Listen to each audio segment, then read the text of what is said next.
तो कल चंद्रहास, भक्त चंद्रहास जी का चरित्र हम सुन रहे हैं। कौन सुना रहे हैं? नारद जी सुना रहे हैं। और कौन सुन रहा है? अर्जुन और श्री द्वारिकाधीश बैठ करके चंद्रहास जी का चरित्र सुन रहे हैं।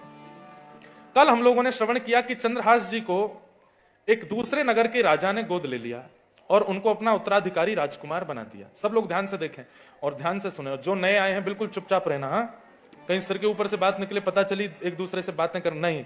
जो नए आए हैं वो भी ध्यान से सुनो और सब लोग इधर देख करके श्रवण कीजिए। नए नगर के राजा बन गए हैं कौन? चंद्रहास, राजकुमार। राजा ने चंद्रहास जी को पढ़ने के लिए भेजा। उचित गुरुकुल में पढ़ करके आए, खूब विद्वान होकर के आए। इतने सुंदर हैं चंद्रहास जी की पूरी नगरी इनको देखने के लिए लालायित रहती है कि हमारे राजकुमार कितने सुंदर हैं। 1-1.5-2 वर्ष निकल गए। चंद्रहास जी का बढ़िया प्रेम से लालन पालन चल रहा था। नए अब चंद्रहास जी थोड़े कुमार अवस्था, युवावस्था के हो गए हैं। पहले क्या होता था कि एक बड़ा राज्य होता था और उस बड़े राज्य के नीचे 5-10 छोटे छोटे राज्य होते थे। तो बड़ा राज था कुंतलपुर, और जिस राज्य के अभी ये राजकुमार बने हैं वो छोटा राज्य था। तो छोटे राज्यों का एक नियम होता था कि साल भर का जितना भी कर होता था, टैक्स, वो इकट्ठा करके बड़े राज्य के राजा को दिया जाता था। जिस नगर के अभी राजकुमार बने थे चंद्रहास जी, उस नगर के राजा ने पिछले 1.5-2 वर्ष से कर नहीं दिया था कुंतलपुर के राजा को। ध्यान से सुनिएगा सब। गालव ऋषि कह के गए थे कि ये कुंतलपुर का राजा बनेगा और धृष्ट बुद्धि की बेटी से विवाह करेगा। अब ये लीला कैसे होगी सुनो। ठाकुर जी की लीला बड़ी अद्भुत है। कुंतलपुर के राजा एक दिन अपने मंत्री धृष्ट बुद्धि से कहते हैं, ये पास में एक नगर है, पास में एक राज्य है, वहां के राजा ने पिछले 1.5-2 वर्ष से कर नहीं दिया है। हमें लगता है वो हमारे भय से भयभीत नहीं है, उसको जानता नहीं है कि हम कितने कितने क्रूर हैं। अरे हम कुछ कहते नहीं है तो इसका मतलब यह कि कर नहीं देगा। आप जाइए सेना लेकर के और कर वसूल करके लाइए, नहीं देवे तो राजा का सर धड़ से अलग कर देना। धृष्ट बुद्धि कहते हैं जो आज्ञा, मैं जाता हूं। धृष्ट बुद्धि अपनी पूरी सेना के साथ निकलने लगे तो धृष्ट बुद्धि की पत्नी बोली, कहां जा रहे हैं? बोले एक नगर है, एक दूसरा राज्य है, वहां कर लेने जा रहा हूं।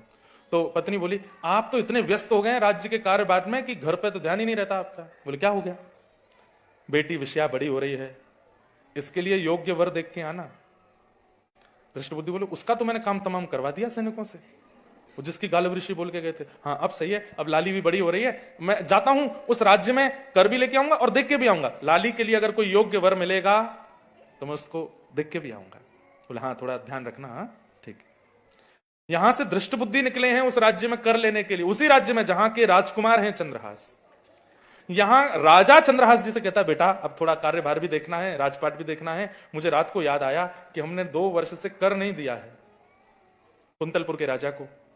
तो मेरा ऐसा मानना है कि तुम्हारा राज्याभिषेक, तुमको पट्टाभिषेक हुआ, पट्टाभिषेक होता है मतलब उत्तराधिकारी, तुम्हारे पट्टाभिषेक में भी हमने उनको निमंत्रण नहीं दिया। मुझे लगता कहीं बड़े नगर के राजा, कुंतलपुर के राजा कहीं नाराज ना हो जाए हमसे। तो एक काम करते हैं, 2 वर्ष का कर और उसमें थोड़ा सा और मिला के 3 वर्ष का कर लेकर के मैं और तुम दोनों चलते हैं और राजा को कर दे देंगे, क्षमा मांग लेंगे और तुम्हारा परिचय भी करा दूंगा, दे मेरा राजकुमार है, क्योंकि मेरे बालक नहीं है तो अनाथ एक बालक को मैं अपना राजकुमार बना रहा हूं। चंद्रहास जी बोले ठीक है पिताजी चलो। इतने में ही गाजे बाजे बजने लगे और जोर से हल्ला होने लगा। बोले क्या हुआ? बोले कुंतलपुर के महामंत्री धृष्ट बुद्धि आए हैं। राजा ने उनका स्वागत किया। धृष्ट बुद्धि नाक चढ़ा करके आए थे। बोले हे राजन, 2 वर्ष हो गए तुमने कर नहीं दिया, राजा बहुत नाराज हो रहे हैं, कर देना है कि नहीं? नहीं नहीं महाराज जी, थोड़ी सी हमसे भूल हो गई और मैं तो आप तो जानते मेरी कोई संतान नहीं, एक अनाथ बालक को गोद लिया, उसके लालन पालन में और खुशी में हम इतने व्यस्त हो गए कि कर नहीं दे पाए। मैं आ ही रहा था, सारी तैयारी हो गई है, 2 वर्ष का कर और हम अपनी तरफ से उपहार रूप में 1 वर्ष और मिला करके 3 वर्ष का कर टैक्स जमा करने आ रहे थे। मेरे उत्तराधिकारी के साथ में आने वाला था। अच्छा तुमने उत्तराधिकारी भी चुन लिया और राजा को निमंत्रण तक नहीं दिया? बोले महाराज जी सब क्षमा, मुझे बस क्षमा कर दें, इतना जल्दी सब हुआ कि मैं भूल गया, मैं अपने उत्तराधिकारी से आपको मिलाऊं। उत्तराधिकारी कौन? चंद्रहास। बोला आओ बेटा। चंद्रहास जी जैसे ही सामने आए, धृष्ट बुद्धि ने देखा, देख करके बोले इसकी तो शक्ल देखी देखी सी लग रही है, इसकी आंख, इसकी नाक, इसकी सब, ये तो सब आदि। और धृष्ट बुद्धि को देख करके चंद्रहास भी मंद मंद मुस्कान, वो तो जानते ही थे कि ये कौन है। धृष्ट बुद्धि बोले ये बालक मैंने पहले देखा है, शायद कहीं तो देखा है। इतने में ही चंद्रहास जी प्रणाम करके बोले मैं चंद्रहास, धृष्ट बुद्धि तुरंत पूरी दिमाग में पूरी रील घूम गई पीछे। बोले वो कहां है सैनिक, उनको मैंने भेजा था इसको मारने के लिए, वो तो उंगली भी लेके आए थे मेरे पास। अच्छा बेटा जरा अपने चरण दिखाना। चंद्रहास जी ने जैसी पैर दिखाए तो एक अन्य उंगली थी नहीं। ये कैसे कटी? बोले एक बार जंगल में बस कट गई थी। धृष्ट बुद्धि तो अपने हाथ पैर मोड़ने लगा। बोले कि उन सैनिकों को छोड़ूंगा नहीं, वापस लौट करके जाऊंगा, चारों पांचों को सूली पर चढ़ाऊंगा। फिर बच गया। धृष्ट बुद्धि बोले बहुत अच्छा है तुमने अपना उत्तराधिकारी चुना, लेकिन तुमसे एक नहीं दो नहीं अब अनेक गलतियां हो गई हैं राजा, अब तुमको बड़े कुंतलपुर के राजा तुमको छोड़ेंगे नहीं। बोले क्या हो गया? अरे तुमने इसका पट्टाभिषेक कर दिया और कुंतलपुर के राजा को भी नहीं बुलाया। बोले महाराज आप बचा लीजिए, हम आपको भी थोड़ा सा अलग से कर दे देंगे, कुछ करिए ना आप। तो धृष्ट बुद्धि कहते हैं अब एक काम होगा। बोले क्या? मैं यहां कर गिनवाने में रखता हूं, बाकी इसमें विलंब नहीं करना है, इसको आज ही कुंतलपुर भेजो। मैं एक पत्र लिख देता हूं और पत्र में अपने बेटे के नाम लिखूंगा। मेरे बेटे का नाम कल मैंने माधव बताया था, पर उनके बेटे का नाम मदन था। मदन के नाम एक पत्र लिख देता हूं। और सब लोग इधर देखो, ध्यान से सुनो, इधर देखो, यहां देखो। मदन के नाम एक पत्र लिख देता हूं और चंद्रहास तुम सीधे कुंतलपुर जाना, मेरे पुत्र मदन से मिलना। मैं पत्र में लिख दूंगा, वो बात संभाल करके तुमको राजा के पास ले जाके तुम्हारा परिचय करा देंगे कि ये दूसरे नगर का राजकुमार है, तो सब ठीक हो जाएगा। बोले ठीक है। अब धृष्ट बुद्धि ने पत्र लिखा, प्रिय पुत्र, अब कम शब्दों में लिखना है। मदन, संस्कृत में लिखा था और उसमें लिख दिया, मदन ये जो पत्र लेकर के तुम्हारे सामने खड़ा है ये तुम्हारा घोर शत्रु है। बिना मेरी प्रतीक्षा करे, बिना मेरी आज्ञा माने, बिना मेरे आने का इंतजार किए इसको तुरंत विष दे देना। आज्ञा, तुम्हारा पिता धृष्ट बुद्धि। और पत्र बना करके उस पर सील लगा करके ऊपर जो मोहर होती है वो लगा करके पूरा उसको बंद करके दे दिया। चंद्रहास राजकुमार तुम ये पत्र लेकर के जाओ और इसको खोलना नहीं। नहीं मैं क्यों खोलूंगा, मेरे पुत्र को ही देना, जा करके जाओ। चंद्रहास जी बड़े प्रसन्न, पत्र को अपनी पगड़ी पहनते थे, पाग में कोने में लगा लिया और निकल पड़े। बड़े खुश हो रहे थे, मेरी माँ धाई माँ मुझे लेके जहां कुंतलपुर में आई, जहां मैं बड़ा हुआ आज वहीं जा रहा हूं। प्रेम से पहुंचे। अर्धरात्रि सुबह सुबह का 3-4 बजे का समय हुआ तब कुंतलपुर पहुंचे। तो मन में लगा कि अभी तो इतनी भोर है, सब उठे भी नहीं होंगे, अभी मैं मदन के पास चला जाऊंगा तो बड़ा काम खराब होगा। ये बगीचा है, यहाँ देवी का मंदिर है, थोड़ा यहीं स्नान ध्यान करके थोड़ा आराम कर लेता हूं।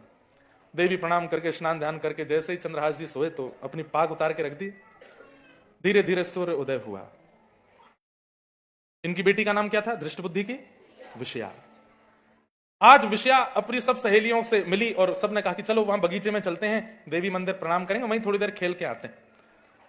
जैसे ये गई देवी मंदिर में प्रणाम करके बस खेल ही रही थी, वहीं एक वृक्ष के पीछे से इनको देखा कोई सो रहा है। और जैसे ही उन्होंने उसके रूप को देखा तो सुंदर तो थे ही चंद्रहास, प्रसन्न हो गए।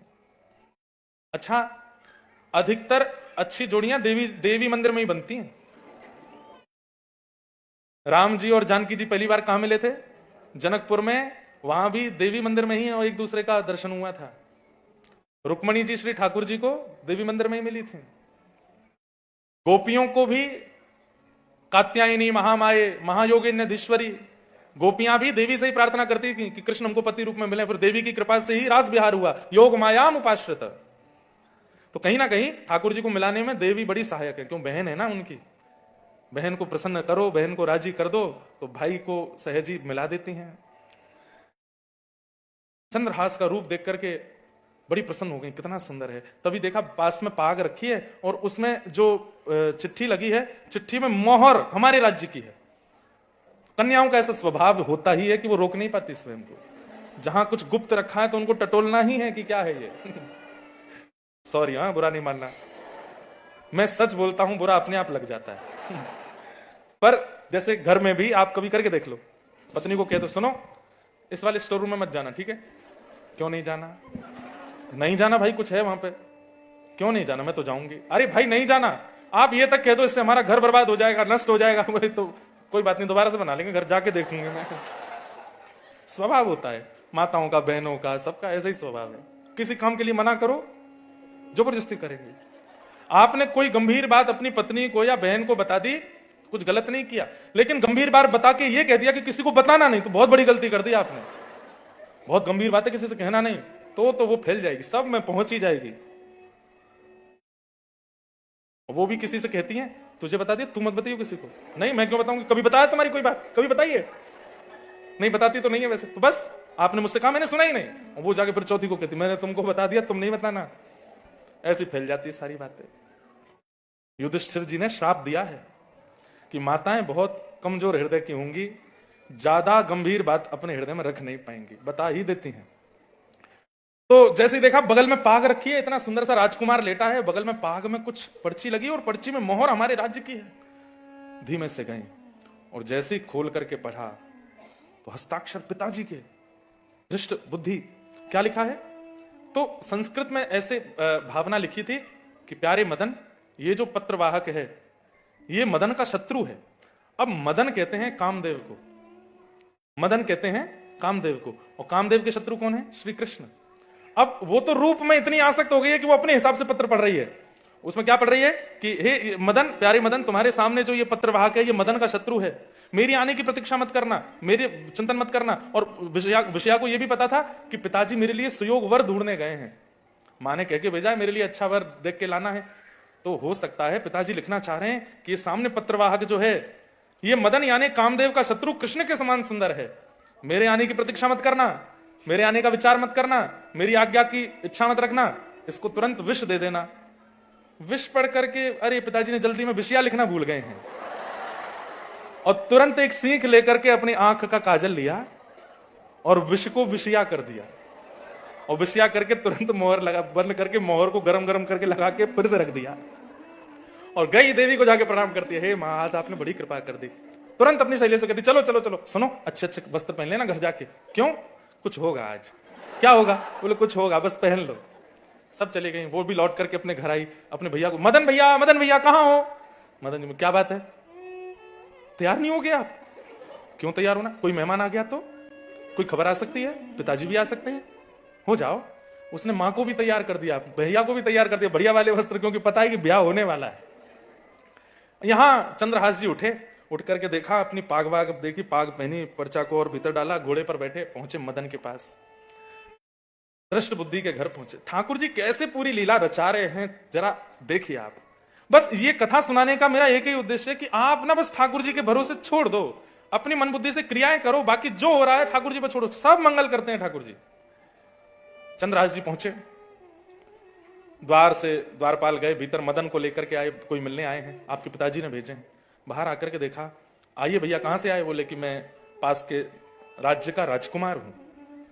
मदन बोले यार तुमको कहीं देखा है हमने? बोले कि मैं दासी पुत्र चंद्रहास। अरे ये क्या तुम्हारा रूप हो गया, राजकुमारों जैसी पोशाक पहनते हो? बोले कि वो पास के राजकुमार ने मुझे गोद ले लिया ना। बोले अच्छा अच्छा अच्छा, हाँ हाँ, आपके पिताजी आए वहां कर लेने? हाँ पिताजी वहां गए तो उन्होंने मुझे पत्र लेकर के भेजा है। अच्छा लाओ दिखाओ। प्यारे मदन, ये सामने जो पत्रवाहक खड़ा है मदन शत्रु है। अब संस्कृत में यह मदन शत्रु शब्द है, अब इसका अर्थ तब लगेगा जब पूरा वाक्य पढ़ लेंगे। तो ये मदन शत्रु है, मेरी आने की प्रतीक्षा मत करना, मेरी आज्ञा की प्रतीक्षा मत करना, बिना किसी को बताए, बिना किसी को पता चले इसको तुरंत विषया दे दो। जैसे ही देखा अब अर्थ लगा, मदन शत्रु यानी कि मदन यानी कामदेव के शत्रु कृष्ण के समान ये सुंदर है। रूप देखा, अच्छा, हाथ पकड़ा, चलो भीतर, और भीतर लेकर के आए, बैठा है। बोले किसी को नहीं बताना, मां को तो बताना पड़ेगा। मां जल्दी आओ जल्दी आओ। क्या हुआ? पिताजी ने पत्र लेकर के भेजा है और उन्होंने ये सुयोग वर ढूंढ करके भेज दिया है, कह रहे हैं कि मेरी बेटी का तुरंत इससे ब्याह कर दो। अरे देख तो लूं है कैसा, जैसे देखने है तो बहुत सुंदर। कहां है? विषया को पूछ लेते हैं। विषया विषया विषया तो तैयार बैठी है, नीचे उतर करके आई। हाँ मां, एक सुंदर लड़का आया है, तो देख ले एक बार। पिताजी ने कहा तुरंत झट मंगली पट्ट ब्याह होना है, देव विधि से ब्याह होगा, और देव विधि का ब्याह ऐसा ही होता है, झट मंगली पट्ट ब्याह। वो तू देख ले एक बार। विषया भी नाटक करे, हाँ अच्छा है मां, अरे देख तो ले एक बार। देख लिया मां, लेकिन बेटा एक बहुत बड़े कष्ट की बात है। क्या? पिताजी तेरे विवाह में सम्मिलित। कोई बात नहीं मां, रहने दो, कोई बात नहीं, आप तो कराओ बस। यहां चंद्रहास जी कह रहे हो क्या रहा है? अब मदन सोच रहा है कि ब्राह्मण को तो बुला के लाऊं, ब्याह कौन कराएगा? मदन जैसे ही अपने राजभवन से बाहर निकला, इतने में गालव ऋषि आ गए वहां पर, जो ये सारी रचनाएं बता के गए थे।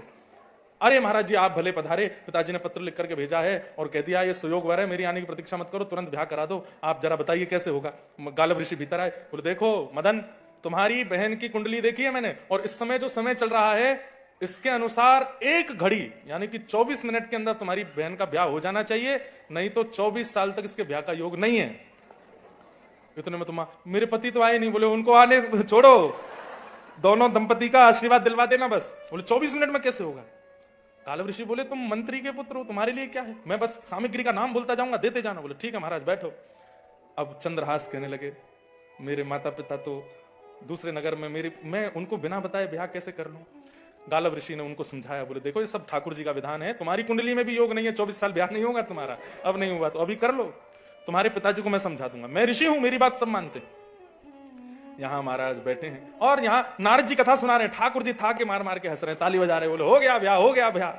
अर्जुन कह रहे हैं ये स्क्रिप्ट राइटर तो आप ही हो, ये सब आप ही करो, फिर इतना खुश क्यों हो रहे? बोले कि मेरे भक्तों का चरित्र सुनकर मैं बड़ा प्रसन्न होता हूं। और 24 मिनट के अंदर फेरे हो गए, सिंदूरदान हो गया, माता पिता के सब हो गए, पाणी ग्रहण संस्कार। मां ने बैठ करके वो गालव ऋषि बोले तुम्हारा बाम हाथ है मां का हाथ और दायां हाथ है पिता का हाथ, तो बाम हाथ से दायां हाथ स्पर्श करके वो कर दो, इनका कन्यादान कर दो, हो जाएगा। करा दिया। 24 मिनट में ब्याह हो गया, फेरे आदि सब पड़ गए, भामर पड़ गए, सब जगह हो गए। माता जी से आशीर्वाद ले लिया, भैया ने गले लगा दिया, गालव ऋषि ने दोनों को चिर सौभाग्यवती रहो। घोषणा करता हूं क्या, ए मदन, तेरी बहन ने जिस वर्ग के आज ब्याह किया है इसके जीवन में 2 लक्षण आएंगे। बोले 3 लक्षण आएंगे। क्या? पहला, ये कालांतर में कुंतलपुर का राजा बनेगा।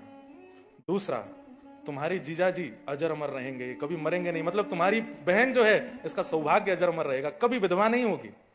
और तीसरा, इसको साक्षात शंख चक्र गदा पद्मधारी साक्षात भगवान का प्रत्यक्ष दर्शन होगा। ये मेरी आशीर्वाद है, ये आशीर्वाद में दिया गालव ऋषि ने। चंद्रहास जी तो रोने लगे, बोले ऐसा आशीर्वाद मिल जाए तो क्या करें। अब ब्याह तो हो ही गया। मदन ने पूछा महाराज नगरवासियों का क्या करें, क्या अब तो बता दो सबको। बोले कि योग था इसलिए हमने कर दिया, किसी को बताया बुलाया नहीं, रिश्तेदार नातेदार नगरवासी सबको बताओ अब तो। मदन ने जाके महाराज पूरे नगर में लड्डू बंटवा दिए। बोले क्या हुआ? बोले हमारी बहन जी का ब्याह हो गया है। बोले अरे बताया ना? बोले कि वो ऐसा योग था कि करना पड़ा। अब एक दिन पिताजी लौट के आ जाएंगे तो उसके बाद बड़ा कार्यक्रम दावत करेंगे सबको बुला करके। अब तो सब लोग मैं बड़े खुश हूं, मैं वाह भैया बड़ा आनंद हुआ। यहां 2 दिन बाद दृष्ट बुद्धि, उनका कर गिनाई जो हो रही थी वो पूरी हो गई। और यहां वो राजा बोले मेरा पुत्र लौट के नहीं आया, तो मनी मन दृष्ट बुद्धि बोले आएगा भी नहीं। अब तक तो जहर दे दिया होगा मदन ने उसको, विष दे दिया होगा। ठीक है मैं निकलता हूं, वहां भेजता हूं फिर आपके पुत्र को। हाँ ठीक। ये निकले, बड़े प्रसन्न होते जा रहे थे। बोले बहुत बार बच के निकल गया, अब की बार नहीं बचा होगा। जैसे ही नगर में प्रवेश किया तो नगर के प्रथम चौराहे पर ही कुछ लोग बैठे थे, दृष्ट बुद्धि सेना के साथ आए। तो बधाई हो महाराज, महामंत्री जी बधाई हो। क्या बात की बधाई? कितना सुंदर वर मिला है आपकी बेटी को, हम तो देखने गए थे कल, बिल्कुल ऐसा लगता है कि वृंदावन के गोपाल जी ही आ गए आपकी पुत्री का ब्याह करने, कितने सुंदर। क्या बोलते हो? हाँ ब्याह हो गया ना विषया का। कब? बोले वो हमको पता है, आपने पत्र में लिख के भेजा था, मेरी प्रतीक्षा मत करना। दृष्ट बुद्धि बोले ये क्या हो रहा है? दौड़े, गालव ऋषि भी घूम रहे थे वहीं पे। महाराज जी प्रणाम। सौभाग्यवती, जाओ। पहुंचे तो महाराज द्वार पर पत्नी खड़ी है, बगल में मदन खड़ा है, इस तरफ विषया खड़ी और विषया के बगल में चंद्रहास खड़े है। जैसे ही आकर के देखा चंद्रहास को, तुरंत मदन का हाथ पकड़ा। तूने पत्र नहीं पढ़ा था?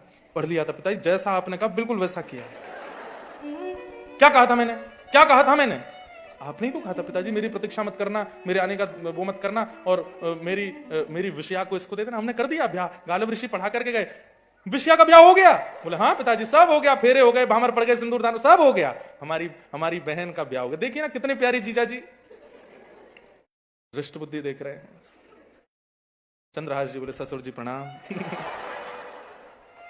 दृष्ट बुद्धि तो बेहोश होकर गिर पड़ा। ये क्या हो गया? ये क्या से क्या हो गया? क्या से क्या नहीं हुआ? हे म्हारा गिरधर लाल थारो नचायो नाचूं रे, मारा गिरधर लाल हे मारा नट राजा थारो नचायो नाचूं रे, मारा नट राजा थारो नचायो नाचूं। ओ मैं तो थारो नचायो नाचूं, मैं तो थारो नचायो नाचूं, हाँ मैं तो थारो नचायो नाचूं, मैं तो थारो नचायो नाचूं। हे मारा गिरधर लाल थारो नचायो नाचू रे मारा गिरधर लाल थारो नचायो नाचू रे। ओ इसका मतलब नचायो नाचू मतलब डांस करना नहीं है। ये जो संसार में हम नाच रहे हैं, ठाकुर जी हमको कठपुतली बना के नचा रहे हैं और हम नाच रहे हैं, पर कभी कभी हम लोग अपनी बुद्धि लगाने लगते हैं। ठाकुर जी तो कहते हैं पांव उठाओ, लेकिन हम हाथ उठाने लगते हैं। कठपुतली अगर हमारे इशारे पर ना नाचे, अपने आप नाचने लगे तो पता क्या होता है? कठपुतली वाला रस्सी काट देता है। ये कठपुतली काम की नहीं है। हम पैर उठा रहे हैं, हाथ उठा रहे हैं, ये कुछ और उठा रहे हैं। ऐसे ही ठाकुर जी की इच्छा तो कुछ है, लेकिन हम अपनी इच्छा जोड़ करके कुछ भी करने लगते हैं, तो ठाकुर जी भी अपने आप ही कर ले। इसलिए अपने आप नहीं, अपनी बुद्धि का क्रम करो, मेहनत करो, परिश्रम करो, पर फल में जो मिले उसको स्वीकार करो। नाथ ओ मैं तो थारो नचायो नाचू, मैं तो थारो नचायो नाचू हे मारा ओ मारा हे मारा गिरधर लाल थारो नचायो नाचू रे। मारा गिरधर लाल थारो नचायो नाचू रे। हे मारा नट राजा थारो नचायो नाचू रे। मारा नटराजा थारो नचायो नाचू रे। ओ जो तू तन को रोग लगावे ओढ़ सिरख सो जाऊं, जो तू तन को रोग लगावे ओढ़ सिरख सो जाऊं। ओ जो तू काल रूप बन आवे, जो तू काल रूप बन आवे। हाँ जो तू काल रूप बन आवे, जो तू काल रूप बन आवे। ओ मैं लपक गोद में आऊं हाँ। हे मारा ओ मारा गिरधर लाल थारो नचायो नाचू रे। मारा गिरधर लाल थारो नचायो नाचू रे। हे मारा गिरधर लाल थारो नचायो नाचू रे। गिरधर लाल थारो भुजा उठा के करताल बजाते हुए गाओ, बोल वृंदावन बिहारी लाल की। हो।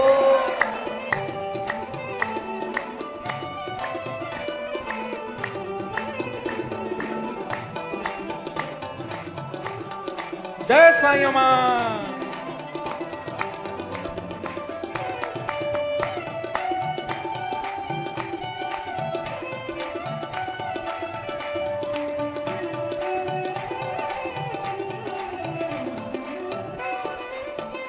ओ जा रंगरा कपड़ा पहनावे वैसो ही स्वांग बनाऊं, जा रंगरा कपड़ा पहनावे वैसो ही स्वांग बनाऊं। ओ जैसो बोल बुलावे मुख सो, जैसो बोल बुलावे मुख सो। हाँ जैसो बोल बुलावे मुख सो।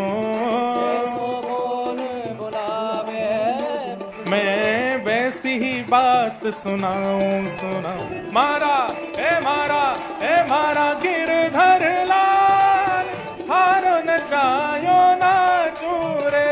मारा गिरधर लाल थारो नचायो नाचू रे। ए मारा गिरधर लाल थारो नचायो नाचू रे। मारा गिरधर लाल थारो नचायो नाचू श्री गोवर्धन नाथ की।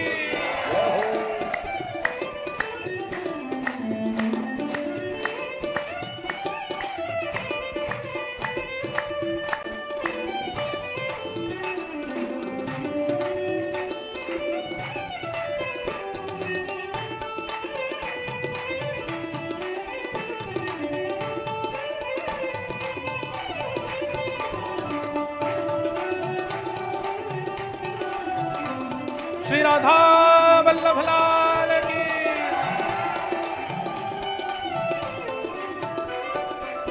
और घर का प्राणी कहा ना माने, मन मन खुशी मनाऊं।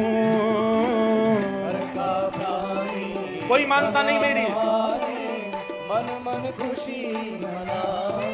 ओ घर का प्राणी कहा ना माने, मन मन खुशी मनाऊं। घर का प्राणी कहा न माने, मन मन खुशी मनाऊं। ओ थारे इस मंगल विधान में, तारे सुमंगल विधान में, ओ थारे इस मंगल विधान में, तारे सुमंगल विधान में, मैं काहे टांग अड़ाऊं अड़ाऊं। मारा ए मारा ओ मारा गिरधर लाल, थारो नचायो नाचू रे। हमारा गिरधर लाल, तारो नचायो नाचू रे। हे मारा नटराजा, थारो नचायो नाचू रे। हमारा नटराजा, तारो नचायो नाचू रे। उल्टा सुलटा जो कछु कर ले, मंगल रूप लखाऊं। उल्टा जो चाहो हमारे साथ कर लीजिए। कर ले मंगल बनाऊं। ओ थारी मन चाही में प्यारे, थारी मन चाही में प्यार, हाँ थारी मन चाही में प्यारे। थारी मन चाही में प्यार, मैं अपनी चाह मिलाऊं मिलाऊं। मारा हे मारा ओ मारा हे मारा ओ मारा गिरधर लाल, थारो नचायो नाचू रे। हमारा गिरधर लाल, तारो नचायो नाचू रे। हे मारा नटराजा, थारो नचायो नाचू रे। हमारा गिरधर लाल, तारो नचायो नाचू। गोविंद बोलो हरि गोपाल बोलो, गोविंद बोलो हरि गोपाल बोलो, श्री राधा रमण हरि गोविंद बोलो। राधा रमण हरि गोविंद बोलो, गोविंद बोलो हरि गोपाल बोलो। गोविंद बोलो हरि गोपाल बोलो, हे गोविंद बोलो हरि गोपाल बोलो। गोविंद बोलो हरि गोपाल बोलो, श्री राधा रमण हरि गोविंद बोलो। राधा रमण हरि गोविंद बोलो, श्री राधा रमण हरि गोविंद बोलो। राधा रमण हरि गोविंद बोलो। हे मारा हो मारा हे मारा गिरधर लाल, थारो नचायो नाचू रे। हमारा गिरधर लाल, तारो नचायो नाचू रे। मारा नटराजा, थारो नचायो नाचू रे। हमारा नटराजा, तारो नचायो नाचू रे। ओ मैं तो थारो नचायो नाचू, मैं तो थारो नचायो नाचू रे। ओ मैं तो थारो नचायो नाचू। ओ तारो नचायो नाचू रे। हे मारा ओ मारा हे मारा गिरधर लाल, थारो नचायो नाचू रे। हमारा गिरधर लाल, तारो नचायो नाचू रे। हे मारा गिरधर लाल, थारो नचायो नाचू रे। हमारा गिरधर लाल, तारो नचायो जय जय श्री राम, जय जय श्री राम, जय जय श्री राम। बैठ जाओ। हे मारा गिरधर लाल, थारो नचायो नाचू रे। मारा गिरधर लाल, तारो नचायो नाचू रे। बस समर्पण और धैर्य, ठाकुर जी पर विश्वास और चित्त का धैर्य, ये दो चीज यदि हमारे जीवन में हैं, आप देखिए भले ही कष्ट आएंगे जीवन में, लेकिन कितना खूबसूरत ठाकुर जी जीवन बना देते हैं। मैया हमारी बात सुन लो, आप मत बोलो, बैठ जाओ, सब लोग बैठ जाओ। चंद्रहास जी का ब्याह हो गया, किसके साथ? विषया के साथ। दृष्ट बुद्धि अपने कमरे में पड़ा है। मदन बेटा आया, पिताजी इतना अच्छा हो गया ना सब, आपने इतना अच्छा निर्णय लिया, कभी कभी मुझे लगता है मैं आप जैसा कब बन पाऊंगा। दृष्ट बुद्धि बोले बेटा अब बनेगा जरूर। लेकिन देखिए अभी भी उसके मन में यह चेतना नहीं जाग रही है कि ये इनकी रक्षा ठाकुर जी कर रहे हैं, क्योंकि बहुत भजन करते हैं चंद्रहास, अपनी पत्नी को भी बोल रहे हैं मेरे मां कृष्ण है, मेरे पिता कृष्ण है, मेरे जीवन कृष्ण है, मैं बस तुमसे एक ही चीज मांगना चाहता हूं। बोले क्या? मुझे उनका दर्शन करना है, तुम बस मेरा उसमें साथ देना, और चाहे तुम जो कहोगे मैं सब करूंगा, बस मुझे उनका दर्शन करना है, मुझे उनको प्राप्त करना है। अपनी पूरी जीवन गाथा सुनाई अपनी पत्नी को, मैं कैसे कहां से हूं, कौन हूं, जो किसी को नहीं पता। पहली बार अपनी पत्नी को बताया चंद्रहास ने कि मैं तो केरल देश के राजा का बेटा था, मेरे माँ पिता सबको मार दिया जब मैं 3 साल का था। धाई माँ लेकर के आई, जिनको दासी पुत्र तुम्हारे भाई और पिता सब बोलते हैं, वो धाई माँ थी। सब बातें सुन करके और ठाकुर जी के प्रति प्रीति सुन करके उनकी पत्नी विषया भी प्रसन्न हो गई। दृष्ट बुद्धि सैनिकों को बुलाते हैं और कुछ सैनिकों को बोलते हैं तुम लोगों को एक काम करना है। बोले क्या? देवी मंदिर में चले जाओ और रात्रि में नंगी तलवार लेकर के मंदिर के अंदर गर्भगृह में घुस जाओ। सुबह प्रातःकाल सबसे पहले पूजा करने जो आएगा उसका सर धड़ से अलग करना है। अभी भी बदले की आड़ मन से जा नहीं रही है। बंधुओं, कुछ स्वभाव बड़े विचित्र होते हैं। जो व्यक्ति कर्म से दुखी है ना, वो एक दिन सुखी हो जाएगा। जो व्यक्ति काल से दुखी है वो भी सुखी हो जाएगा, लेकिन जो स्वभाव से दुखी है वो कभी सुखी नहीं हो सकता। जिसके स्वभाव में दुख है, और स्वभाव का दुखी व्यक्ति छोटी छोटी बातों पर नाराज होता है। इतना सा भी नहीं सहन कर पाता कि दाल में नमक कम पड़ गया तो उसका मूड ही खराब है, वो पूरे घर से लड़ रहा है, परिवार से लड़ रहा है। केवल इतनी सी बात। कपड़े मेरे मन के नहीं है, इस बात पर सबको अधर कर, ये छोटी छोटी बातों पर नाराज होना, तबाही मचा देना, ये स्वभाव से दुखी लोगों का लक्षण है, और ऐसे लोग कभी सुखी नहीं हो पाते। 4 प्रकार के स्वभाव होते हैं बंधुओं, ध्यान से सुनना। पहला स्वभाव है विरोधी स्वभाव। आप लोगों ने भी देखा होगा, कोई व्यक्ति ऐसा होता है उसको हर बात का विरोध करना है। इस वीकेंड गोल्ड कोस्ट जाते हैं, नहीं नहीं वहां तो ऐसा बुरा है, ऐसा है, ऐसा वैसा। तो फिर मेलबर्न चलते, नहीं नहीं वहां तो जाना ही नहीं है, बहुत ठंड है। तो फिर होबार्ट चल दो, तस्मानिया, अरे कौन जाए इतनी दूर, इंद्रेश जी आ रहे हैं, लोगन में कथा है, वहीं कथा में चल दो, बिल्कुल नहीं जाना, वहां तो बहुत भीड़ होती है। ऐसे स्वभाव वाले इनका काम होता है विरोध करना, और विरोध करने वाला हर बात का विरोध करते हैं। आप अच्छा बोल दो तो, वो एक बड़ी प्रसिद्ध कथा है ना, शंकर जी पार्वती जी के साथ जा रहे थे नंदी पर बैठ करके, तो लोग बात कहने लगे देखो शर्म नहीं आती है, दोनों बाहर चढ़ के बैठे हैं जानवर पे। तो पार्वती जी से शंकर जी बोले बहुत बातें बन रही हैं, एक काम करते हैं हम उतर जाते हैं दोनों। पार्वती शंकर जी उतर गए, थोड़ी दूर चले तो लोग बात बनाने लगे, देखो वाहन पास में फिर भी पैदल चल रहे हैं। शंकर जी बोले बात बना रहे हैं लोग, एक काम करो तुम बैठ जाओ मैं पैदल चलता हूं। तो लोगों को लगा कम भार है, दोनों काम हो जाएंगे, फिर क्या बात बनाएंगे, तुम बैठ जाओ मैं पैदल चलता हूं। पार्वती जी बैठ गई, शंकर जी चल रहे हैं। थोड़ी देर बाद लोग, जोरू का गुलाम, पत्नी को बैठा रखा है, खुद पैदल चल रहा है। शंकर जी बोले लोग बात बना रहे हैं, पार्वती जी तुम नीचे उतरो मैं बैठ जाता हूं। पार्वती जी पैदल चल रही है, शंकर जी नंदी पे। थोड़ी देर बाद लोग, शर्म नहीं आती, बेचारी फूल सी पत्नी को पैदल चला रहे हैं, खुद उस पर बैठ गए ऊपर।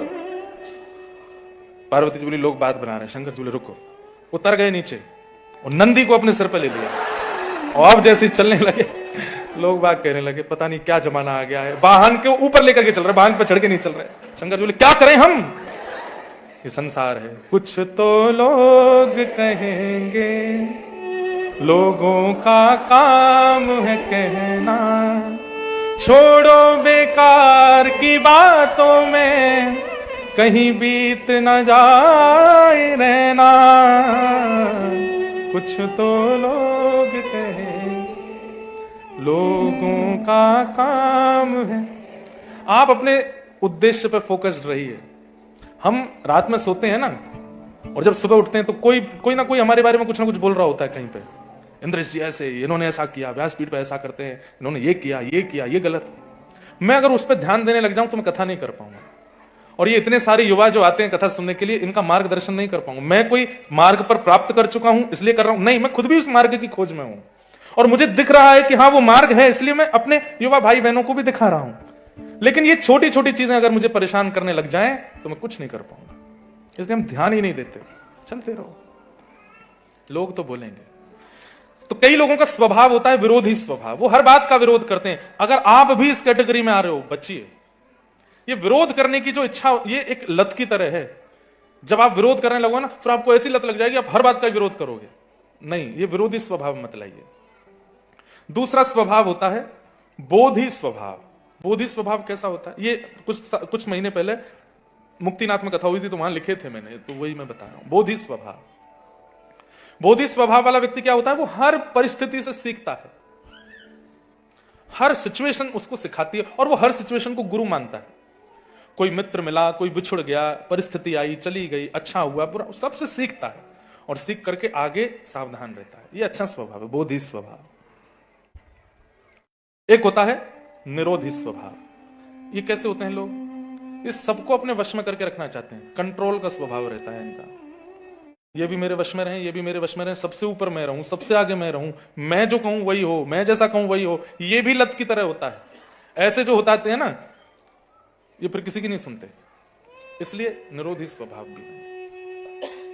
और चौथा स्वभाव होता है सुबोधि स्वभाव।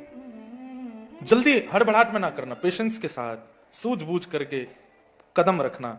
भले ही वो आसान टास्क है लेकिन फिर भी उसको सोच के करना, ये सुबोधि स्वभाव। 4 स्वभाव हैं जिसमें से 2 नहीं रखने हैं और 2 रखने। कौन कौन से नहीं रखने? विरोधी और निरोधी। ये 2 स्वभाव नहीं रखने। और 2 कौन से रखने? बोधि और सुबोधि। दृष्ट बुद्धि को अभी तक समझ नहीं आया कि मैं इतने प्रयास करके, मेरी बेटी का ब्याह हो गया है, अब अगर मारूंगा तो मेरी बेटी विधवा हो जाएगी, इतनी बुद्धि काम नहीं कर रही है। सैनिकों को बुला करके कहता है, क्या सुबह जो भी मंदिर में पहले सबसे पहले आएगा उसको बिना देखे उसका सर धड़ से अलग कर देना। और यहां दृष्ट बुद्धि ने बुलाया किनको? चंद्रहास जी को। बेटा, हमारे कुल की एक परंपरा है, क्या? हमारे यहां जब बेटी का ब्याह होता है तो जो दामाद होते हैं ना, उनको देवी पूजा के लिए जाना होता है। सुबह कोई और मंदिर आवे उससे पहले पहले आप जाकर के नारियल चढ़ा करके, सिंदूर अर्पण करके, प्रणाम करके, प्रदक्षिणा करके आपको आना पड़ेगा, नहीं तो जीवन में बहुत विघ्न आते हैं। चंद्रहास जी बोले, जो आ गया पिताजी। बोले, तो आप कल चले जाना, रात्रि में ही जाना। हाँ, सुबह कोई भी आपसे पहले नहीं पहुंचना चाहिए मंदिर में, चले जाना। ठीक है। यहाँ ये सब तैयारी कर लिए, फूल वूल की माला सब तैयार कर ली। वहां पे सैनिक पहुंच गए मंदिर में, नंगी तलवार लेके। आएगा तो अब इसको मारेंगे। यहां कुंतलपुर के राजा रात में सोए थे और सोते सोते उनको भयानक स्वप्न आया। ऐसा स्वप्न कि पसीना पसीना हो गए, उठ करके बैठ गए। तुरंत अपने मंत्री महामंत्री सबको बुलाने लगे, कोई नहीं था वहां पर। तभी एक सैनिक को बोला, बोले, मैंने ऐसा कोई खतरनाक सपना देखा है, हमारे कुलगुरु को बुलाओ। कुलगुरु कौन? गालब ऋषि। ऋषि गालब उस समय वहीं थे, अभी तो ब्याह कराया चंद्रहास का। तुरंत उठ करके आया, क्या हुआ राजन? बोले, महाराज जी मैंने एक स्वप्न देखा। बोले, क्या देखा स्वप्न? बोले, मैंने स्वप्न देखा कि मेरे किसी ने बाल मूड़ दिए हैं, मेरे गले में लाल माला पहनाई है, मेरे शरीर पर तेल का लेपन करके और मुझे गधे पर बैठा करके कहीं ले जा रहे हैं। ऐसे स्वप्न का क्या प्रतीक होता है? बोले कि अकाल मृत्यु, आपकी मृत्यु होने वाली है। ये जो आपने देखा है, आप कभी भी मर सकते हो। इसका कोई निदान? बोले, निदान तो कुछ नहीं है, लेकिन आपका एक अधूरा कार्य है, वो आपको पूरा करना है। बोले, क्या? आपका कोई उत्तराधिकारी नहीं है और अभी तक आपके यहां कोई बेटा ने जन्म भी नहीं लिया, एक बेटी है, वो भी कुंवारी है।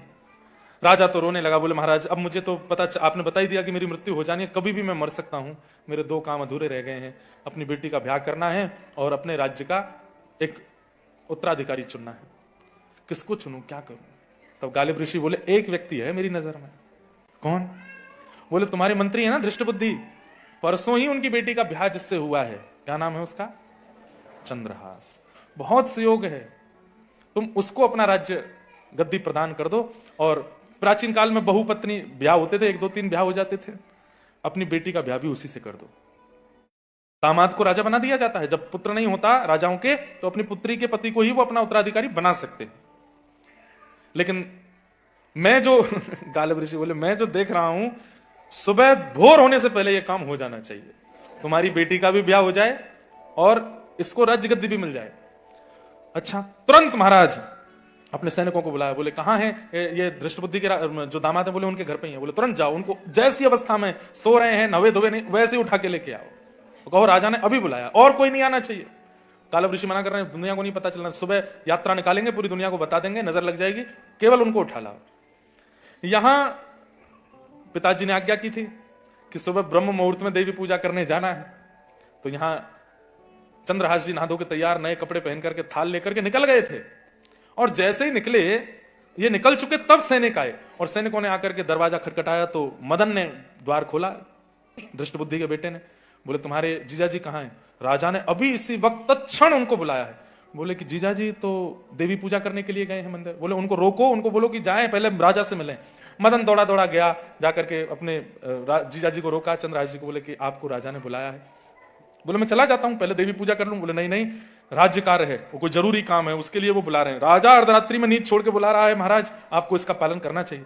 बोले मैं देवी पूजा करने नहीं जाऊंगा तो आपके कुल की परंपरा नष्ट होती है। बोले प्रतिनिधि वाला काम चल जाएगा, थाली मुझे दो, मैं जाता हूं, मैं जाके पूजा करके आता हूं ना। अरे आप नहीं, आप दौड़ के जाइए, राजा बुला रहे हैं, कोई जरूरी काम है, मैं आपकी जगह पूजा करने जाता हूं। क्या समझ में आया? आपने किसी पर कंकड़ फेंका है तो आपके ऊपर पत्थर गिरेगा, इसलिए ध्यान रखना। यहां ये तो चले गए राजभवन में और मदन पहुंचा है मंदिर में। जैसे ही पहुंचा, पहले ही आज्ञा की थी कि शक्ल सूरत मत देखना, सीधे सर धड़ से अलग। मदन के जाते सैनिकों ने तलवार से उसको छन्नी बना दिया, सर धड़ से अलग कर दिया, मार दिया।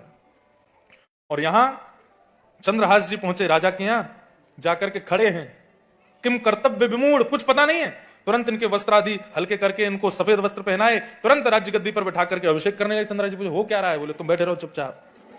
अभिषेक कर दिया। अभिषेक करके राजा कुंतलपुर के आए, अपने सर का मुकुट उतार करके चंद्रहास जी के सिर पर धारण करा दिया और राजा बना करके अपनी पुत्री का हाथ उनके हाथ में देके कन्यादान कर दिया और दोनों को आशीर्वाद दे करके सौभाग्यवती भव, खूब आनंद रहो, ब्याह कर दिया, राजा बना दिया कुंतलपुर का। प्रातःकाल का समय, दृष्टबुद्धि अंगड़ाइयां ले रहे हैं, मर गया होगा, अब तो मंदिर में मरा पड़ा होगा। इतने में ही 2-4 सैनिक दौड़े दौड़े आए।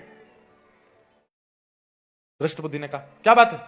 महाराज एक बहुत दुखद खबर है, मेरे दामाद चले गए, मुझे पता है। नहीं नहीं नहीं नहीं महाराज, आपके दामाद की तो एक खुशखबरी है। हाँ, ऐसा कहा सैनिकों ने आके कि 2 खबर हैं, एक दुखद है एक सुखद है, कौन सी पहले सुनाए?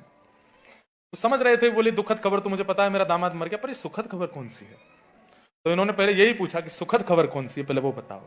बोले सुखद खबर यह है कि रात्रि में राजा को स्वप्न आदि पूरी बात बताई और उन्होंने आपके दामाद जी को बीच रास्ते से उठा करके ले जाकर रात्रि में ही राज्याभिषेक कर दिया, अपनी बेटी से ब्याह भी कर दिया। कुंतलपुर के नए राजा बन चुके हैं। कौन? चंद्रहास। दृष्टबुद्धि बोले असंभव, हो ही नहीं सकता, दुखद खबर सुनाना जरा। बोले दुखद खबर यह है कि आपके बेटा मदन, उसकी हत्या हो गई। दृष्टबुद्धि कह रहे ये कैसे हो सकता है? दौड़ करके जाके मंदिर में देखा तो मदन मरा पड़ा था। और तभी यहां सवारी निकली है। राजा ने पूरे नगर को इकट्ठा करके सवारी निकाली, गज पर बैठ करके चंद्रहास नए राजा हैं, ढोल नगाड़े पिटवा दिए। बोले रात्रि में ब्याह भी हो गया, राज्य तिलक भी हो गया, क्योंकि गालव ऋषि ने कहा था इससे बढ़िया सहयोग नहीं बनेगा, मुहूर्त नहीं आएगा, सब हो गया। यहां पर सब लोग बड़े प्रसन्न थे। तभी किसी ने जाकर के चंद्रहास जी को बताया एक दुखद खबर हो गई। क्या? और हाँ, एक और हुई थी, मदन को मरा हुआ देख करके दृष्टबुद्धि ने भी प्राण त्याग दिए, वो भी मर गए वहां जाकर के। तब इनको पता चला तो इन्होंने दौड़ करके गए, देखा कि साले साहब और ससुर जी दोनों मरे पड़े हैं। देवी के आगे हाथ जोड़ के रोने लगे। वो पुत्रो जाए क्वचित अपि कुमाता न। माई आपने क्या किया कि पहले मेरी मां को छीना, मेरे पिता को छीना, मेरे परिवार को छीना, मेरी धाई मां को छीन लिया, अब मैं नए परिवार में प्रवेश कर गया तो मेरे ससुर मेरे साले को भी छीन लिया। उनकी सरलता पर इतने इतने प्यारे हैं कि मां प्रकट हो गई। प्रकट होकर के सच्चाई बताई। बोले कि आज तक तुम जितनी बार मरने की स्थिति में गए हो, यही लेके गया था दृष्टबुद्धि। अपने कर्मों के फल से मरा है वो और उसका बेटा। और कई बार पिताओं के और पूर्वजों के कर्म बच्चों को सहने पड़ते हैं। दृष्टबुद्धि का अपराध नहीं है, लेकिन उसके पिता ने इतने गलत कर्म किए, तुमको मारने के इतने प्रयास किए कि उसके कारण वही मर गया। इनके सुख की चिंता मत करो। सब याद दिलाया मां ने कि तुम्हारी उंगली कटी थी, वो भी इसने भेजे थे, तुमको यहां मरवाने का प्रयास किया, वहां मरवाने का प्रयास, सारे इसी ने ही किए थे। क्यों ना मरे वो? तब इतनी अच्छी बात कहते हैं। क्या कहते हैं? बोले कि मां, क्या ऐसा नहीं हो सकता कि किसी व्यक्ति को मारने से अच्छा उसके स्वभाव को मारा जाए, जो गंदा स्वभाव है उसको नष्ट किया जाए। आप तो देवी हैं, आप तो भद्रकाली हैं, आप तो सबके चित्त को परिवर्तित करने की क्षमता रखती हैं। जब दिख रहा है कि व्यक्ति विचित्र है, व्यक्ति का स्वभाव गलत है, व्यक्ति की विचारधाराएं गलत हैं, तो उस विचार को मारिए ना, उस व्यक्ति के प्राण क्यों ले रहे हैं? इतने प्रसन्न हो गई मैया, बोले क्या चाहिए? बोले बस मेरे इन दोनों, क्योंकि मेरी पत्नी के पिता हैं और उनके भाई, इनको जीवित कर दो, बस मुझे यही चाहिए। अगर आप मां हो तो इनको जीवित करो। कैसे देख सकती हो आप अपने नेत्रों के आगे एक निरपराधी को मरते हुए? अरे भली मेरे ससुर अपराधी हूं, पर उनका बेटा तो अपराधी नहीं था ना। तभी दिव्य तेज प्रकट हुआ और धृष्ट बुद्धि और उनका पुत्र मदन दोनों जीवित हो गए। और जीवित होकर के जब देखा तो सामने चंद्रहास जी रो रहे हैं। दौड़ करके धृष्ट बुद्धि ने गले से लगाया, मैंने इतना क्रूर आपके लिए बना, इतना सब गलत किया, पर आपने कभी अपने इस सुंदर स्वभाव का त्याग नहीं किया, मुझे बहुत अच्छा लगा। अब कुंतलपुर के राजा चंद्रहास, 2 पत्नियां हैं इनकी और सब प्रेम से रहते हैं। इस प्रकार चंद्रहास जी का चरित्र सुनाया। अब चंद्रहास जी तब से ही प्रतीक्षा कर रहे थे कि मुझे उन कृष्ण का दर्शन करना है। गालव ऋषि को बुला के कहा, आपने मेरा पूरा जीवन बना दिया, सब कुछ कर दिया, अब मुझे ये बताओ, मुझे ठाकुर जी कब मिलेंगे? तब गालव ऋषि बोले, सुनो, क्या पांडवों का अश्वमेध यज्ञ चल रहा है और युधिष्ठिर जी ने अश्व छोड़ा है, और वो अश्व पूरी पृथ्वी का चक्कर लगा के जब कुंतलपुर में प्रवेश करेगा, तुम उन अश्वों को छुपा लेना। उससे क्या होगा? बोले उन अश्वों की रक्षा कर रहा है अर्जुन, भगवान कृष्ण का सखा। जब वो अर्जुन उन अश्वों को ढूंढता ढूंढता तुम्हारे पास आवे, तब अर्जुन के चरण पकड़ लेना। बोले अश्व वापस कर दूंगा, मुझे युद्ध नहीं करना है, मैं अपने कुंतलपुर को पांडवों को ही सौंप दूंगा, आप अपने सखा कृष्ण का दर्शन कराओ। ये कथा नारद जी सुना रहे थे, सामने बैठ के अर्जुन सुन रहा था। तो अर्जुन, तुम्हारे जो घोड़े गए हैं वो इसलिए गए हैं क्योंकि चंद्रहास ठाकुर जी का दर्शन करना चाहते हैं। तुरंत अर्जुन नेत्र सजल हो गए, पुकारने लगे, हे श्री भक्तराज चंद्रहास जी, मैं स्वयं द्वारिकाधीश के साथ यहाँ खड़ा हूं, आप कृपा करके आइए और ठाकुर जी का दर्शन करो। इतने में ही अश्वों को लेकर के चंद्रहास जी अपनी दोनों पत्नियों के साथ वहां आ गए और आकर के ठाकुर जी का दर्शन करके रुदन करने लगे, नेत्र सजल हो गए। भगवान ने दौड़ करके चंद्रहास को अपने हृदय से लगाया। चंद्रहास जी बोले, बस अब मैं पायो परम विश्राम, अब मेरे जीवन का बस अंत हो जाए। नाथ, तुम सामने हो मेरे, किस बात की कमी है? तुम सामने हो मेरे, किस बात की कमी है? भगवान ने कहा है कि चंद्रहास कुछ मांगो, मैं तुम्हारे धैर्य से बहुत प्रसन्न हूं, तुम्हारे विश्वास से बहुत प्रसन्न हूं। चंद्रहास जी कह रहे हैं, आप सामने खड़े हैं नाथ, में और क्या मांग सकता हूं? किसी और वस्तु की अब दरकार भी नहीं है, किसी और वस्तु की अब दरकार भी नहीं है। तेरे साथ से गुलाम अब गुलफाम हो रहा है, तेरे साथ से गुलाम अब गुलफाम हो रहा है। अरे करते हो तुम कन्हैया, करते हो तुम कन्हैया, मेरा नाम हो रहा है, मेरा आपकी कृपा से सब काम हो रहा है, मेरा आपकी कृपा से सब काम हो रहा है। मैं क्या कर रहा हूं नाथ? आप मेरे सामने खड़े हैं, सब कुछ आपने किया, मैंने तो केवल आप पर भरोसा किया। चंद्रहास जी के चरित्र से 3 बात, वैसे तो सीखने योग्य बहुत बातें हैं, पर 3 बात बहुत विशेष। पहला, धैर्य, पेशेंस रखो लाइफ में। दूसरा, ठाकुर जी पर विश्वास करो। और तीसरा, संत आज्ञा का पालन। गालव ऋषि जो कह देते उसके ऊपर कुछ सोचा नहीं। संत वैष्णव रसिकों की वाणी को मानो, उस पर संशय मत करो, उस पर द्वितीय बुद्धि मत रखो कि ये होगा कि नहीं होगा, ये उचित है कि नहीं है। तो जो कह रहे हैं सब सत्य है, सब भगवत वाणी है। इस प्रकार से चंद्रहास जी, ठाकुर जी ने पूछा तो बस चंद्रहास जी बोले, अब अपने साथ ले चलो। ठाकुर जी उनको अपने संग लेकर के निकुंज में पहुंचे। अर्जुन बड़े प्रसन्न हो गए, अश्वों को लेकर के गए, जाकर के अश्वमेध यज्ञ कराया। और अर्जुन तो जैसे फैन मूवमेंट हो जाता है ना, फैन हो गए चंद्रहास जी के। इतने सुंदर चरित्र चंद्रहास जी का। बोलो भक्तराज श्री चंद्रहास जी महाराज की, भक्त वत्सल भगवान की। आनंद आयो? क्या बढ़िया चरित्र। बहुत दिन बाद चंद्रहास जी का ये मधुर चरित्र लोगन और ये गोल्ड कोस्ट ब्रिस्बेन वालों के सौभाग्य में था, यहाँ पर सुनाया, खूब आनंद आया। बस इसी प्रकार ठाकुर जी कृपा करते रहें।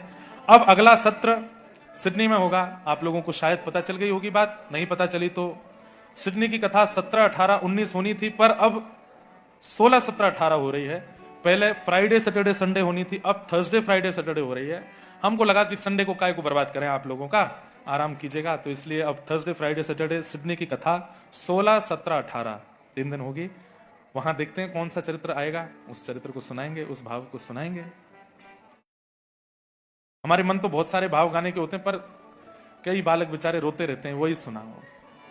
जो कान्हा मेरो नाम न जाने, जो कान्हा मेरो नाम न जाने, जो कान्हा मेरो नाम न जाने, जो कान्हा मेरो नाम न जाने, ओ जो कान्हा मेरो नाम न जाने, जो कान्हा मेरो नाम न जाने। हे राधा रंगीली बताए गई रे, राधा रंगीली बताए गई रे, राधा रंगीली बताए गई रे, राधा रंगीली बताई गई रे। कौन बरसाने की छोरी, राधा गोरी गोरी, बरसाने की छोरी, राधा गोरी गोरी, ओ बरसाने की छोरी, राधा गोरी गोरी, ओ बरसाने की छोरी, राधा सब लोग गाओ। गोरी गोरी।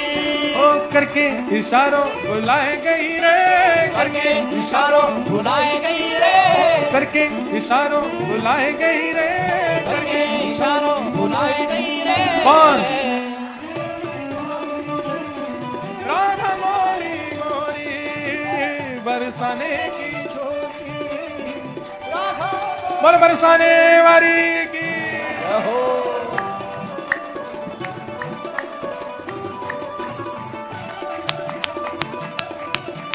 ऊंची अटारी वारी की।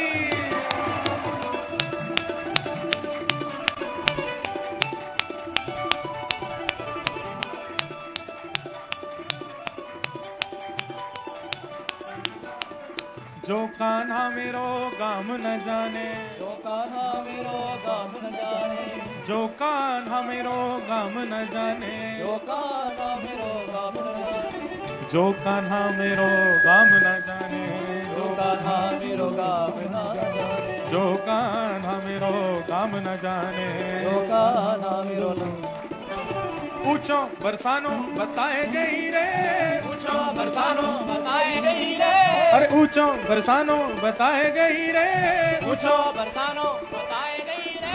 कौन? राधा गोरी हे, गोरी, बरसाने की छोरी, राधा गोरी गोरी, बरसाने की छोरी, राधा गोरी गोरी, श्यामा हृदय कमल सो प्रगटो, रामा हृदय कमल सो प्रगटो, श्यामा हृदय कमल सो प्रगटो, रामा हृदय कमल सो प्रगटो, और श्याम हृदय कुमार, वृंदावन मेरो वृंदावन, वृंदावन मेरो वृंदावन, हे श्री वृंदावन प्यारो वृंदावन, वृंदावन मेरो वृंदावन, सब सुख सागर रूप उजागर रहे वृंदावन धाम, सब सुख सागर रूप उजागर रहे वृंदावन धाम। हे रूप गोस्वामी प्रकट कियो जहाँ, रूप गोस्वामी प्रकट कियो जहाँ, रूप गोस्वामी प्रकट कियो जहाँ, रूप गोस्वामी प्रकट कियो, राधा गोविंद रूप निधान, वृंदावन मेरो वृंदावन, वृंदावन मेरो वृंदावन, हे श्री वृंदावन प्यारो वृंदावन, वृंदावन मेरो वृंदावन, श्री वृंदावन प्यारो वृंदावन, वृंदावन मेरो वृंदावन, हे हम सबको मिलवावे वारो, हम सबको मिलवावे वारो, यह आनंद करवावे वारो, यह आनंद करवावे वारो, श्री राधा गिरधर लाल, वृंदावन प्यारो वृंदावन, हे वृंदावन मेरो वृंदावन, हे श्री वृंदावन मेरो वृंदावन, हे वृंदावन मेरो वृंदावन, नाथ नाथ नाथ मेरो राधा गिरधर नाथ, नाथ नाथ नाथ मेरो राधा गिरधर नाथ, हे लाल लाल लाल मेरो राधा गिरधर लाल, लाल लाल लाल मेरो राधा गिरधर लाल, हे लाल लाल लाल मेरो राधा गिरधर लाल। लाल लाल लाल मेरो जय जय श्री राम, जय जय श्री राम, जय जय श्री राम।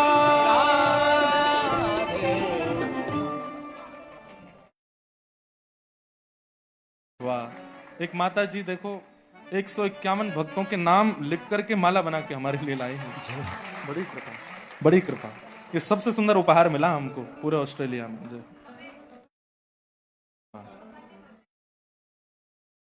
जय, वाह वाह वाह, बहुत सुंदर। जगन्नाथ। अब देखो आज डेट क्या हो गई, आज 12 तारीख है। महाप्रभु जगन्नाथ कब आ रहे हैं मंदिर से बाहर? कब आ रहे हैं? 16 को नहीं, 14 को दर्शन होंगे और 15 या 16 को आएंगे।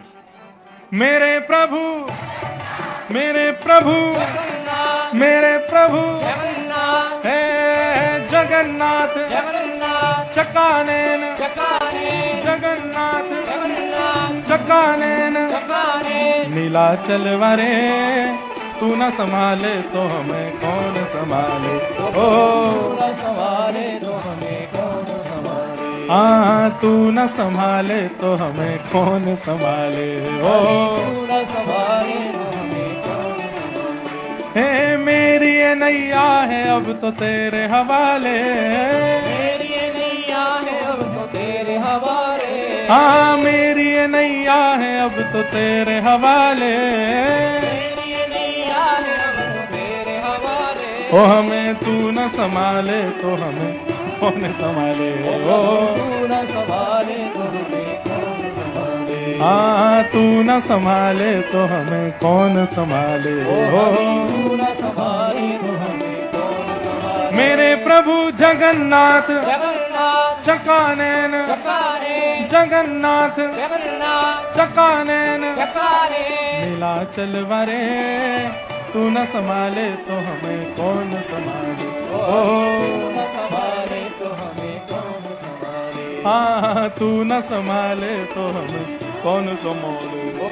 तू न संभाले तो हमें कौन संभाले, हे बलभद्र सुभद्रा संग आप विराजे, बलभद्र सुभद्रा संग आप विराजे, बलभद्र सुभद्रा संग आप विराजे। बलभद्र सुभद्रा संग आप विराजे, ओ हमें तू न संभाले तो हमें कौन संभाले। ओ तू न संभाले तो हमें कौन संभाले, हाँ तू न संभाले तो हमें कौन संभाले। हो तू न संभाले तो हमें कौन संभाले, मेरे प्रभु, जगन्नाथ, हमारे प्रभु, जगन्नाथ, ओ सबके प्रभु, जगन्नाथ, हाँ चकानेन, चकानेन, जगन्नाथ, जगन्नाथ, चकानेन, चकानेन, नीलाचल वरे तू न संभाले तो हमें कौन संभाले।